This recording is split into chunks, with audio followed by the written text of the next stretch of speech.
So if you read this question, and this is where what I wanted to show about keywords, right? Some things you need, very basic rules that you need to understand, that when there is something and there is a comma, then there is something and then there is a comma, and if there is there is nothing like and, or this kind of joining, etc., if there is nothing like this, then this portion describes the portion that comes before, right? So this portion describes this, so everybody knows this. Agreed? So if in a sentence comes in this form, something here, comma, something here, comma, so this portion describes this portion.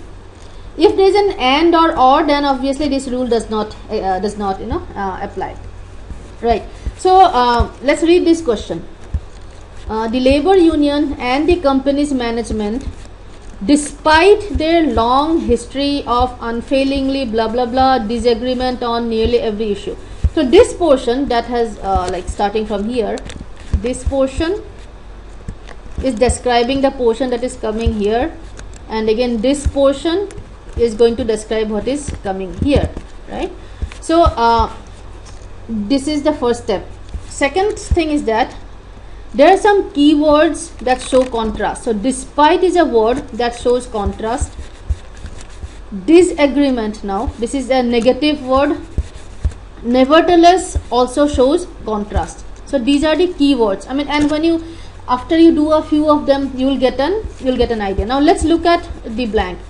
So the labor union and the company's management, despite their long history of, let's say you don't know the meaning of this word, let's say you don't know the meaning of this word, but you know the meaning of the word disagreement.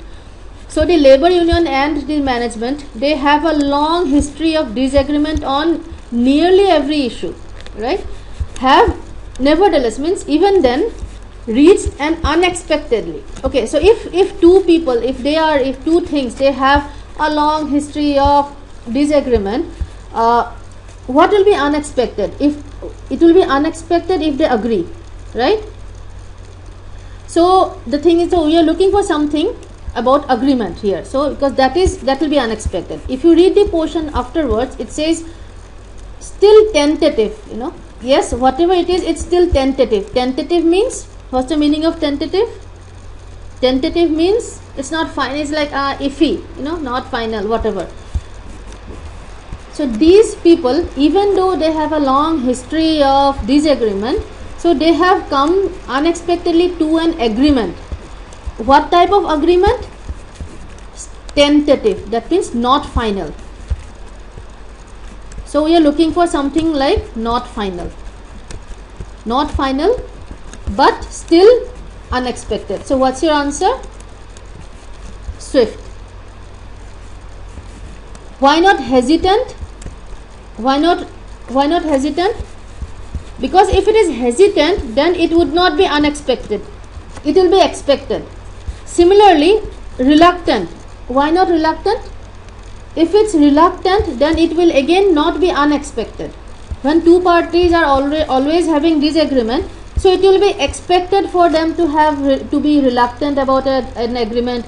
It will be expected of them to be hesitant about an agreement. But the sentence has the word unexpected.